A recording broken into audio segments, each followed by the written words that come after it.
بہت اچھی آپ کی سماعتیں ہیں. آپ کی اس بستی میں بہت جلد میری دوسری حاضری ہے. اچھی سماعتوں کے درمیان بیان کرتے ہوئے بھی اچھا لگتا ہے. چند دن قبل میں آیا تھا، ایسا لگ رہا ہے کہ وہی سما وہی پروگرام ہے، کچھ بدلا ہوا نہیں ہے، بس تاریخ بدلی ہے اور آپ کا جذبہ وہی ہے. اللہ سلامت رکھے. بڑی اچھی نظامت آپ ناظم اسٹیج سے سماعت کر رہے ہیں. عمر ان کی اگرچہ بڑھاپے کی طرف ہے، لیکن جذبات ان کے الحمدللہ بھی جوان ہیں. ممبر شریف کے رہنے پہ علماء کرام تشریف رکھتے ہیں، جن کا وجود آپ کی سماعت کو جلا بخشتا ہے. اللہ تعالیٰ ان کا سایہ عطا دے، ہمارے سروں پر قائم رکھے.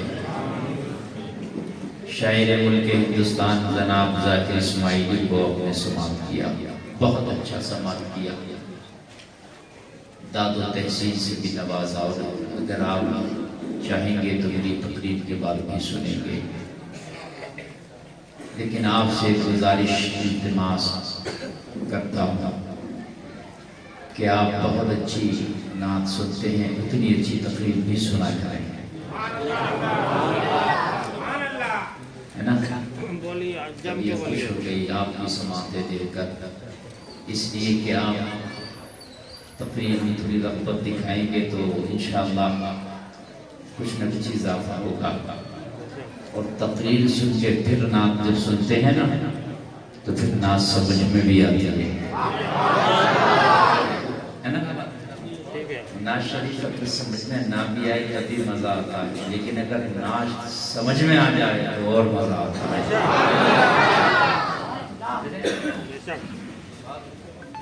اس لیے تقریر بھی سنا کریں علماء کی. اور میں یہ نہیں کہتا میری سنا کریں، اگر مسجد میں نماز جمعہ پڑھنے جائیں اور تمہاری مسجد کا امام تقریر کر رہا ہو نا، اسے بھی محبت سے سنا کریں، پیغام کو بھی وہی دیتا ہے.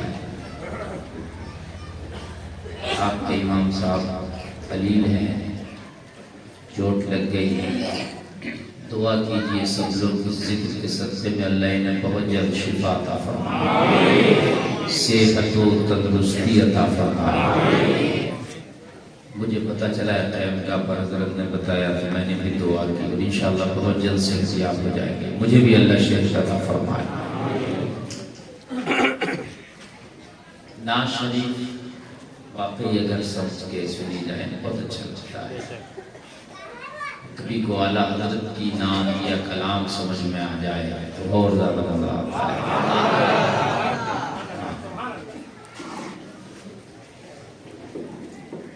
حضرات، اعلیٰ حضرت سرکار کی خاصیت ہے کہ آپ نے جو بھی شاعری کی، جو بھی کلام لکھا، وہ قرآن و حدیث سے ہٹ کے نہیں لکھا. کسی نے پوچھا رضا اتنی اچھی شاعری کہاں سے سیکھ گئے؟ جواب دیا قرآن و حدیث سے سیکھ گئے. ایک بات بتاؤں میں، پورا قرآن الحمد سے لے کے والناس تک میرے نبی کی نعت ہے. اس سے بڑھ کے میں کوئی بات نہیں کہہ سکتا. پورا قرآن الحمد سے لے کے والناس تک میرے نبی کا نعتیہ دیوان ہے. اس سے بڑھ کر کوئی تعریف نہیں کر سکتا. اے رضا خود صاحب قرآن ہے مداح حضور، تجھ سے خود ممکن ہے تیری بدعت رسول اللہ کی.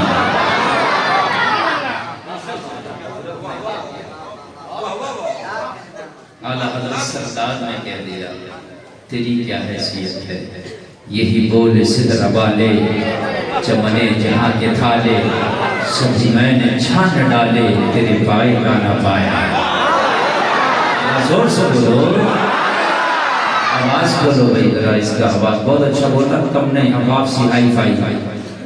میں نے تیرے پائے کا نہ پایا، تیرے پائے کا تجھے حمد ہے خدایا، تجھے حمد ہے خدایا۔ آئے آئے اٹھا دو پردہ، دکھا دو چہرہ، کہ نور باری حجاب میں ہے۔ زمانہ تاریک ہو رہا ہے کہ محرم سے نقاب میں ہے۔ اور گوشت کھانے والوں ذرا کان کھول کے سنو، پوری دنیا میں سب سے اچھا کباب ہرن کے گوشت کا ہوتا ہے۔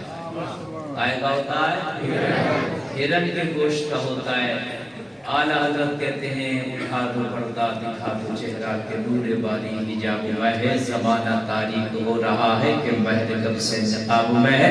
کباب آہو، آہو کہتے ہیں ہرن کو، کباب آہو میں بھی نہ پایا، مزاج دل کے کباب میں ہے۔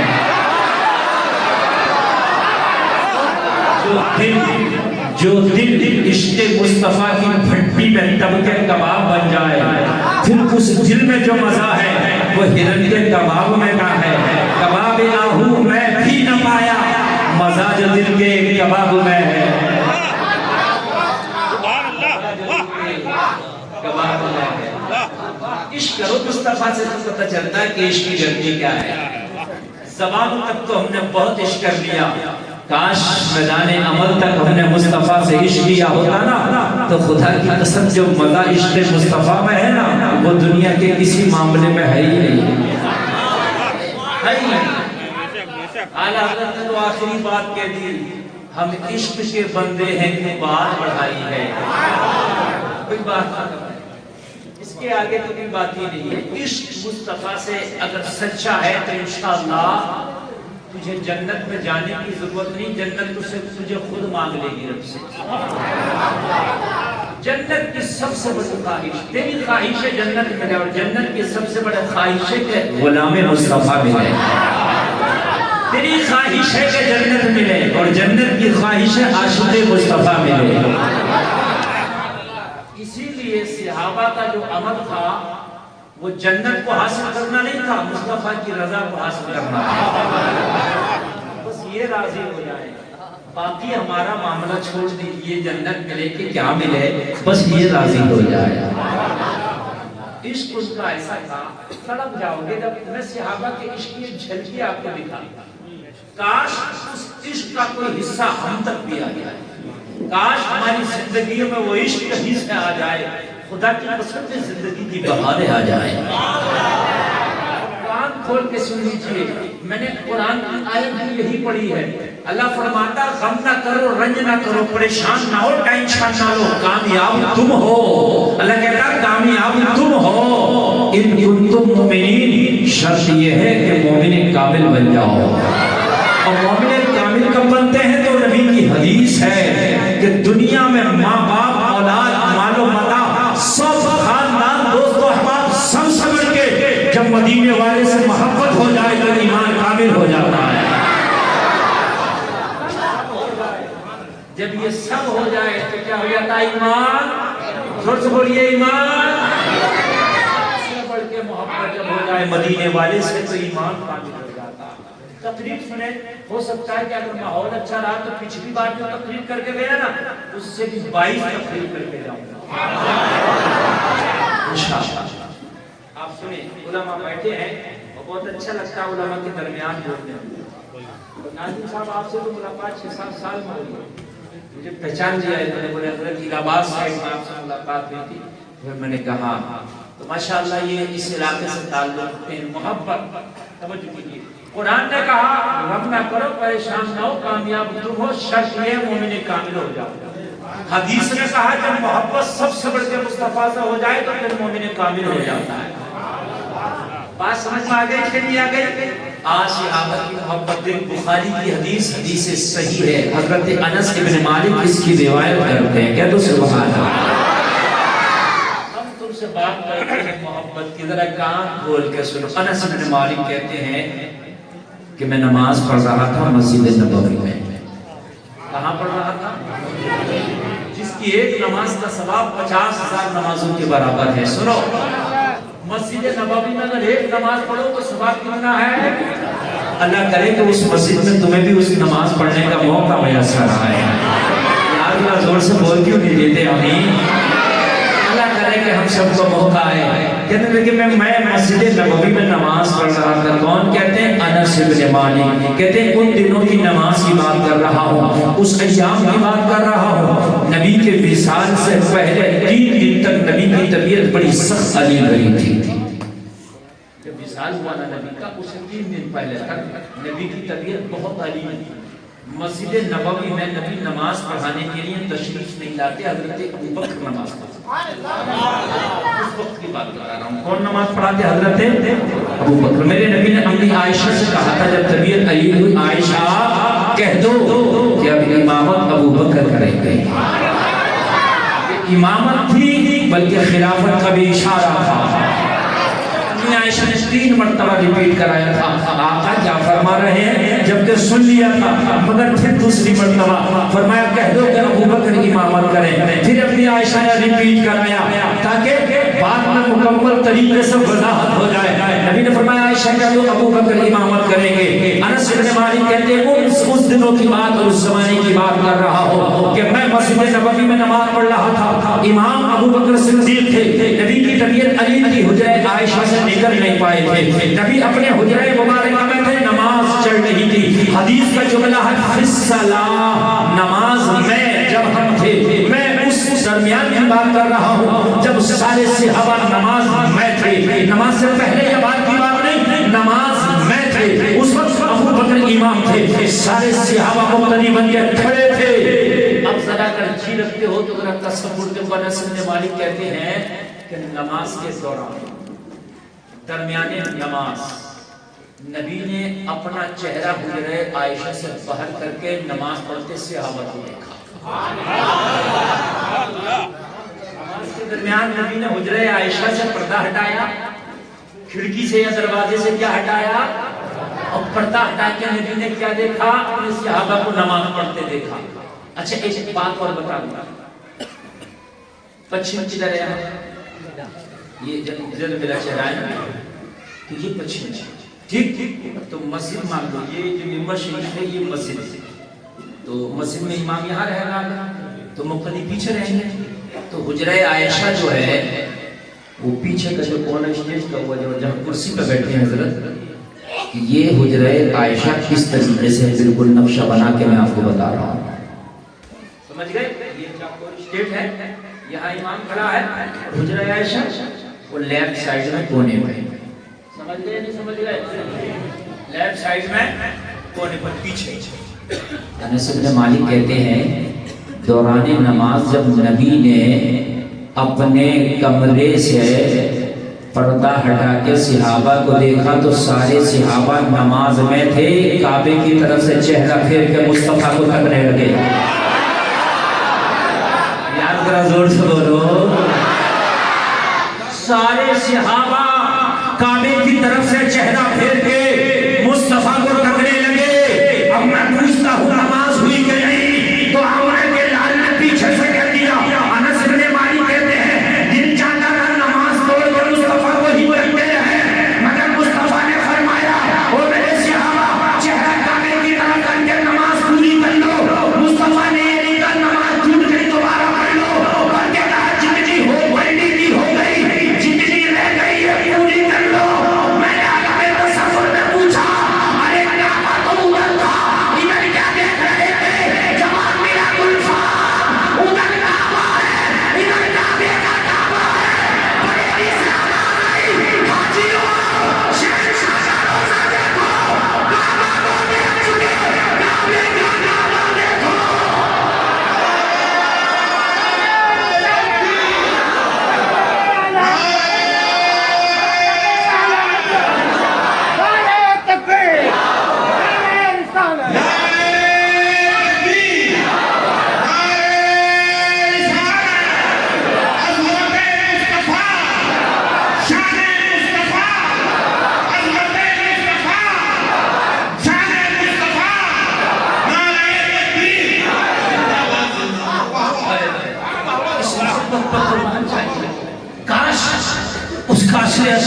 ارے جدھر نماز پڑھتے ہیں چہرہ کرتے ہیں وہ دنیا والوں کا کعبہ ہے، اور جدھر اب چہرہ کر لیا ہے یہ کعبے کا کعبہ ہے۔ حضرت کی شاعری قرآن و حدیث سے اخذ کی گئی ہے، تبھی تو بریلی کا رضا بولا حاجیوں آؤ شہنشاہ سروسا دیکھو کعبہ تو دیکھ چکے، کعبے کا زور سے بولو کعبے کا، اور زور سے بولو کعبے کا۔ ایک حدیث نہیں کتنی حدیث پڑھ تو مفہوم بتا کے گزر جاؤں گا کہ صحابہ نماز میں ہوتے تھے وہ چہرہ مصطفیٰ کا دیکھا۔ کتنی آج کا مولوی کہتا نماز میں نبی کا خیال آ جائے تو اس سے بہتر ہے کتے گدھے بلی کا آ جائے۔ صراط مستقیم کتاب میں لکھا ہوا ہے کہ نماز میں نبی کے خیال سے بہتر کتے گدھے بلی کا خیال ہے۔ یہ نماز ہے وہابی کی، اور جو نماز میں کعبے سے چہرہ پھیر کے مصطفیٰ کو رکھنے لگے یہ نماز ہے صحابی کی۔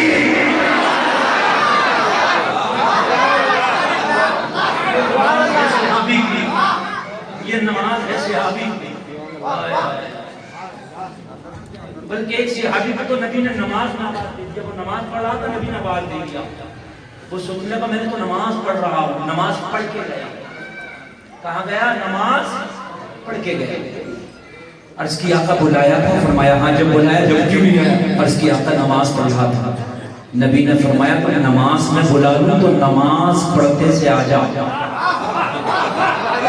نماز میں بلا لوں نماز پڑھتے سے آ جا، اور میرے کام سے مدینے کے بازاروں میں گھوم کے آ جا، پھر مصلی پہ کھڑا ہو جا، جہاں سے چھوڑ کے گیا تھا وہیں سے پڑھ لینا۔ زور سے بولو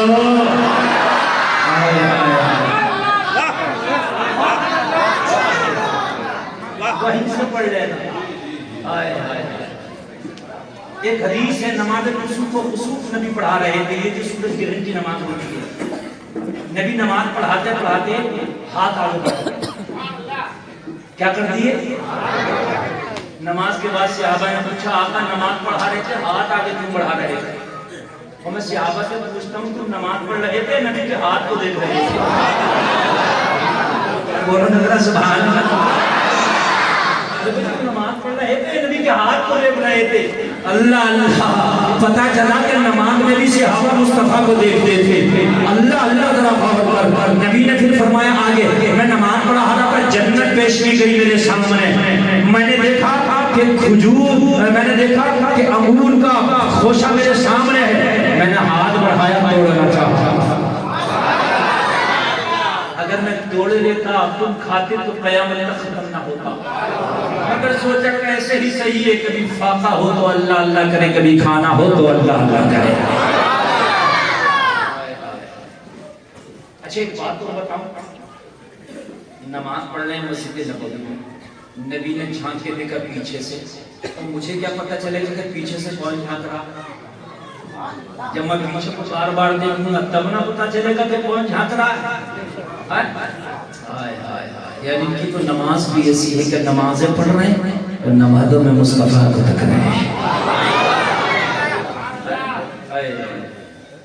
مولا علی نوالی تیری نیند پر نماز، نماز بھی اصل کی جو اعلیٰ خطر کی ہے۔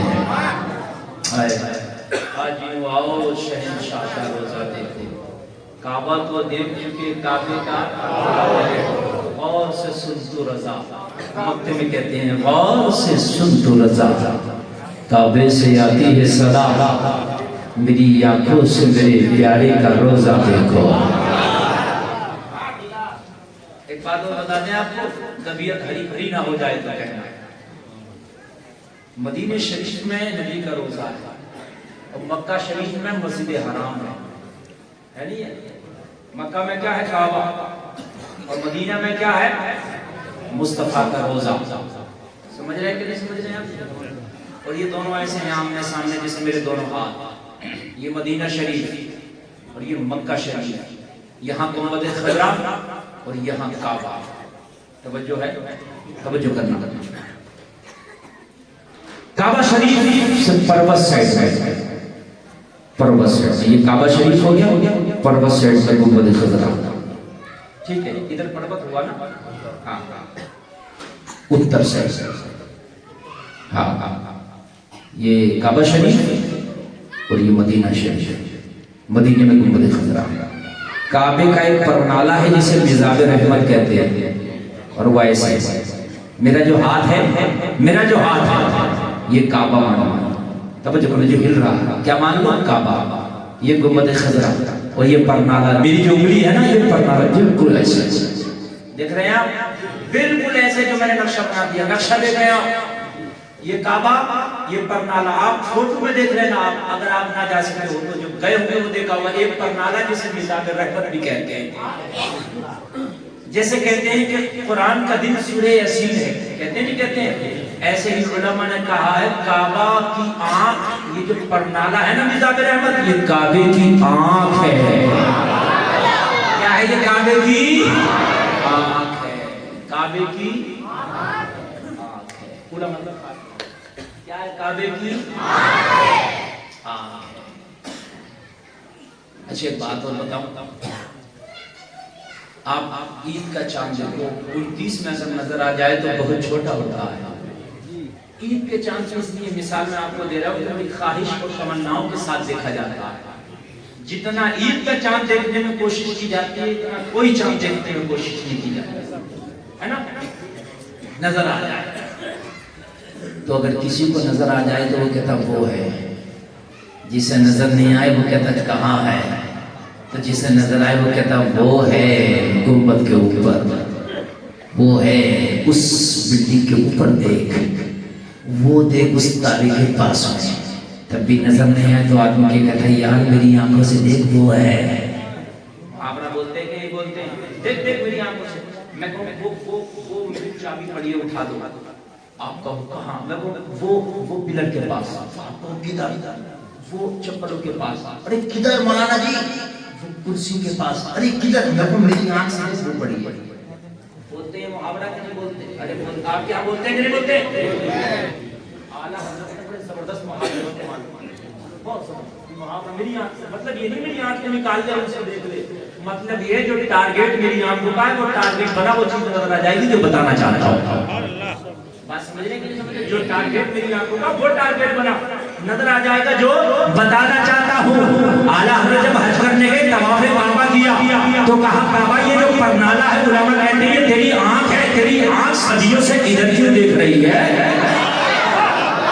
تیری آنکھ یہ دیکھیے یہ آنکھ لگی ہے، تیری آنکھ ایک ہی طرف کیوں دیکھ رہی ہے؟ تیری آنکھ ایک ہی طرف کیوں دیکھ رہی ہے؟ تیری آنکھ ایک ہی طرف کیوں دیکھ رہی ہے؟ بات سمجھ میں آ گئی تو اعلیٰ حضرت نے دنیا کو بتا دیا، کعبہ کہہ رہا تھا غور سے سن سنا تھا، کعبے سے آئی ہے صدا، میری آنکھوں سے میرے پیارے کا روزہ دیکھو۔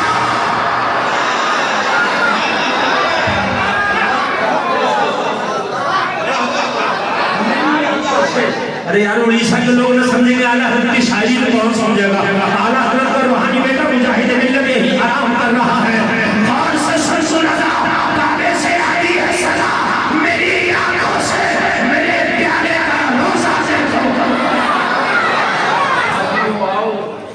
شہنشاہ کا روزہ دیکھو، کعبہ تو دیکھ چکے، کعبے کا کعبہ دیکھو۔ اللہ سلامت رکھے آپ کو، اگر شاعری سمجھ کے سن لو نا تو مزہ آ جاتا۔